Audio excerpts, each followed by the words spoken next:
Okay, hello. 12:07 na. Pagkatapos nitong video na to ay kakain na tayo. Okay, yung naisip kong video ngayon ay pagsisave ng user data sa database based dun sa forms. Wait lang. So nag-upload lang ako kaya medyo na-delay. Kaya pa ako naka-standby. Tsaka meron akong may ginawa pa akong konti. Okay, so PHP. Dito na tayo mag-refer. So ano nga bang gagawin ko? Okay, yun sa form handling, dito HTML, matatagalan yata to. Kasi ano to on the spot. Okay, so isa-save natin yung sa database, yung data na i-enter natin. Ako, hindi pa ako nakakapagawa ng table. Sige, wait lang. Aha, so copy na lang muna natin to. Copy lang, copy. Medyo hindi ko na to sa ulo So, dito index.php. Okay, so ito yung HTML forms natin. Okay, wala pa tayong table dito sa database. And then, kailangan natin tong i-save. So, gagawin ko. Name, tsaka first name and last name. So, kahit ano naman, kayo naman ang nagdidikta kung anong ilalagay nyo dito. Basta copy-copy nyo lang. Tapos yun. Maano na niya. Okay.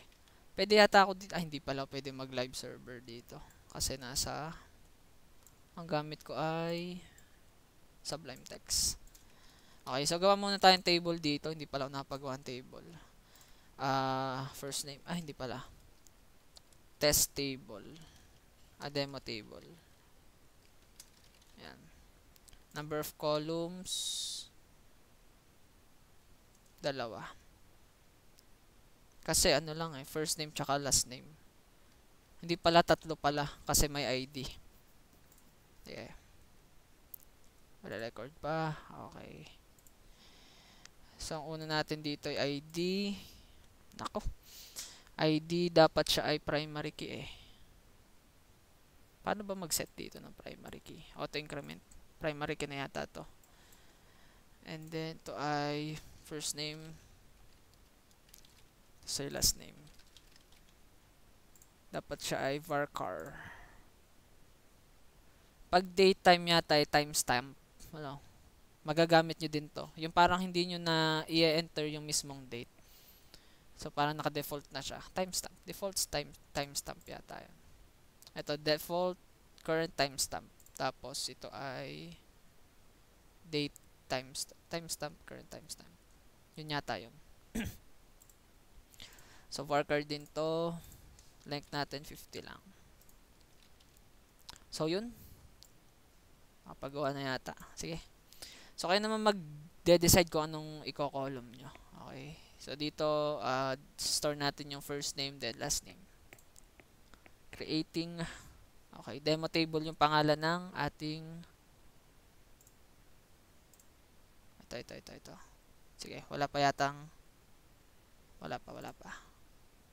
Okay. So, wala pa laman. And, paano kung gagawin to? So, PHP. Sige.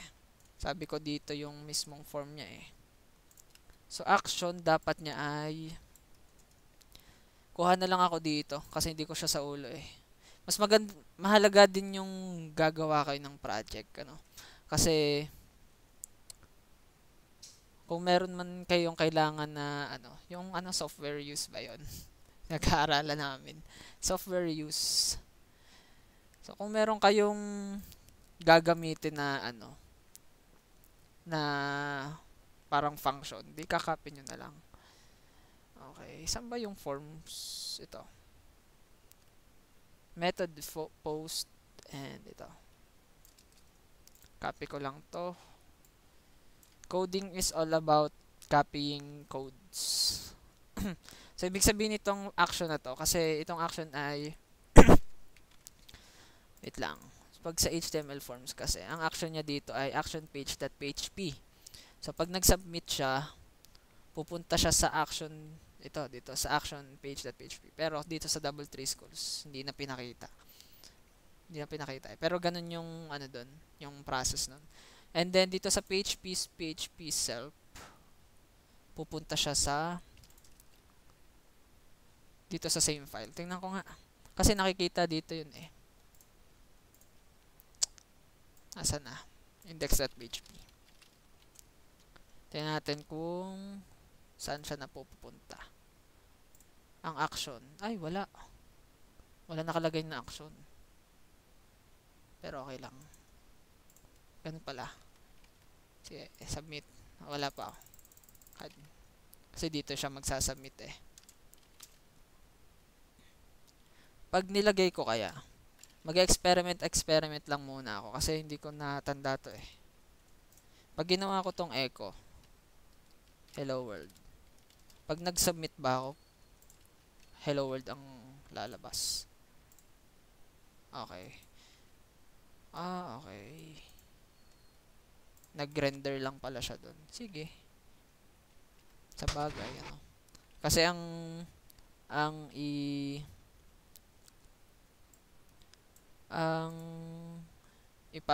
ipiprint muna niya ipapagano pababa. Sige. So, submit first name and last name ang pangalan. Gawin ko na tong ano. Nagano ba hindi ito? Sige, fname na lang. Then, create.php. So, para magpapasa lang naman, diba? So, copy natin to. Kailangan ito. Config. So, itong double dot na to, ibig sabihin, hindi, dapat ito ay config lang. Ibig sabihin, config, define.php, db.php. Okay, so pwede na yata natin itong alisin sa pagkakaalam ko. Okay. Hello world. Medyo mabagal lang ako kasi on the spot eh. Hindi ko alam kung anong susunod kong gagawin. So, create.php. Okay, if iset. Copy ko na lang to. Copy lang eh. So, if iset, ibig sabihin yata nito, ano nga ibig sabihin? Kung nakaset na yata yung submit, ano? Kung nakaset na ang submit, or kung, okay. Kasi, sa una kasi, mag-false to. Kasi hindi pa siya nakaano sa submit eh. Yun yata yun, ano? Hindi ko natanda eh. Pero, lagi itong nilalagay. Kung nagawa ka ng post request. Meron din namang get request. Pag-aralan nyo din yun. Post and get. Kasi mahalaga yun eh. Pero ang get, nag-get ka lang ng data from the URL. Nandito yung data. Nasa URL. Pero pag post, saan nga ba napunta ang post request? Hindi ko alam kung sa server na napunta yun. Okay. So, MySQL real escape string. Kailangan ko lang nito. And kailangan ko lang nito. Itong MySQL real escape string, medyo nasa video ko yun eh. Kasi itong mga project ko to, na video ko to noon. And na-explain ko kung ano tong MySQL real escape string. Tsaka itong filters anti-special scars. Ito yata ay para lang ano, maging secure yata yung data. Ano? Kasi dito sa mga forms na to, pwede kang magpasa ng mga scripts, yung mga hacking ganun. So ito yata ang pangontra doon. And then post name. So kailangan ito kung ano yung fname niya. So ilalagay niyo lang dito kung ano yung last name. Ganon. Then ito yung first name. Then ito yung last name. Then pasa niyo lang to dito. Pasa niyo lang to dito. Ganon uli. Wala pala dito ano yung mga yung data type ano. Hindi, yung hindi mo explicit na nilalagay. Okay. So ito lang, copy lang to. Copy lang to. Wag niyo nang, pero kung gusto niyo mag-type in kung anong ibig sabihin niyo ibig sabihin niyan. Meron yata nito sa PHP kung ano ibig sabihin nito. Sa PHP forms pa. Handling. Okay. So, nandito to. Basta basahin nyo lang to. Kasi hindi ko na siya, ito yung validation. Wait lang. Papasadahan ko lang to. Titingnan ko lang. Okay. Maano nyo kung ano yung PHP step. Super global variable nga pala to.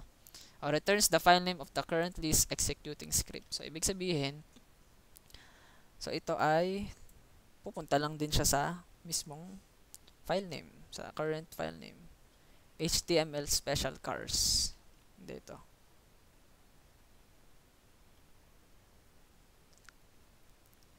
Niisip ko yung ano eh. Pero napanood ko yata to sa YouTube. Itong ano na to. Pero para lang maging secure yung data mo. Okay, then kung ano yung nilagay mo dito, pagka-submit mo, pupunta siya dito, na ibig sabihin ay sa same file lang din. Ilalagay mo yung first name, last name dito. Kukunin niya yung data dito. So, kailangan din itong connection. Itong connection yata ay ito. Ito yan. Kailangan yung nakakonect siya sa database. And then, isang method to. And then, first name, parang filter sanitize. Yun din yata to eh. Basta, yun na lang isipin nyo. Filter var, nakalimutan ko na eh. Search ko nga to. Filter var in PHP. Ito, meron dito sa PHP. Oh. Medyo mahaba to kasi kinakwentuhan ko kayo eh. Okay lang. Depende sa inyo. Check if, okay. So, dapat valid yung mga nakalagay nyo doon. So, try natin to. Kung anong ibig sabihin nito. Ito, function. Escape special characters in strings. Para din pala maging maayos yung data mo. Yun pala ibig sabihin niya. And then, itong filter sanitize. Siguro hindi wala to sa page, sa Double3 Schools. Ay, nandito din. Yun din, escape special characters. Used to escape ito. Itong tags na to. Syempre, pag nagpasa siya ng script, di ba? Merong script tags yun. So, yun yata yun. So, yun. Parang finifilter niya lang yung data mo para maging efficient. Efficient yung data. Basta ma-filter lang. Parang maging binavalidate yata yung data. Hindi ko na talaga tanda. Okay, so ito. Dito nilalagay yung query mo. So, dapat meron din kayong counting alam lang sa SQL. Pero okay lang naman. Nandito lang yan. So, mag-insert tayo dito ng data. Nasa insert into. Insert into table name, kung anong column, tapos yung mga values. Ang ating table name ay demo table. Demo table. And then, ang ating column name ay first name, then last name. Kung anong values natin ay, kung ano to. Kakaibang variable sa kanila kasi may $sign. Yun lang yun. Huwag kayong matakot sa syntax. So, yun na yun. So, if may SQL else error. So, kung naging successful to, wala siyang gagawin. Pero pag may else, mag-e-error siya dito. May mag-e-echo ng error dito. So, yun. Try natin. Try natin. So, wala pa tayong data dito sa database. Demo table. Wala pa. So, ito natin. Cancel. Oops. Success agad. Ay, okay. So, nag-success siya kasi gawa dito eh. May success. First name ko, Owen Falculan. Submit.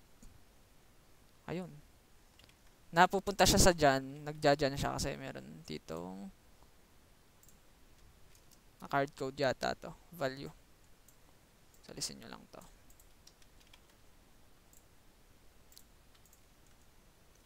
So kung makikita nyo, refresh lang natin. Wow!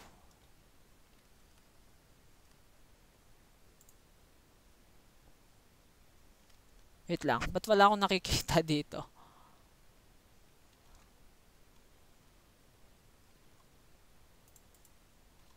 Ay siya, may error tayo.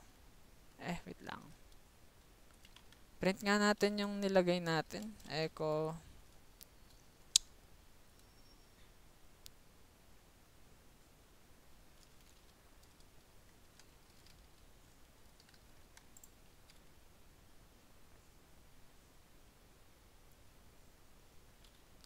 Parang hindi siya nag-save sa ano. Owen Falkulan. Submit.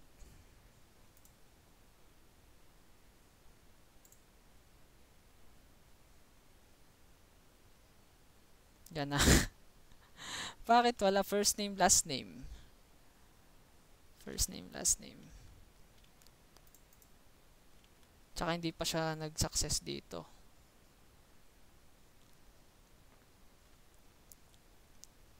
Yan ang sinasabi ko. Submit post.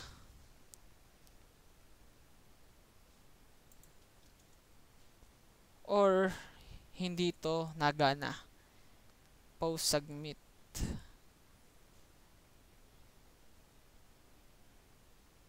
Okay, so lagay natin else error. Kasi kung ito yung mag-e-echo yan. Try natin. So error. Error. Error muna siya. Kasi hindi pa to nakaset eh. Ay, okay. Alam ko na. So, dapat to ay may name. Hindi ko sure. Name submit. Kasi nagbabase ang mga to sa name eh. Okay, kailangan yan. So, error muna siya. Owen Falkulan. Yun, success. Ibig sabihin, nandito na. Okay, kung makikita nyo. Owen Falkulan. So, yun. Ganun lang mag-add ng data from forms. Pero, paano kung hindi based dun sa forms? So, for example, pinindot ng user yung button. Tapos, kailangan mo may ma-send kang data. And i-store mo sa database. So, paano yun? Okay. Ang isang... nawala na ako. So, ang isang way doon ay gagamit tayo ng HTTP request. Siguro sa sunod na video or kung may time pa ako. Kasi wala lang ako magawa ngayon eh. So, HTTP request. Basta yun, HTTP request. So, yun. I'm out.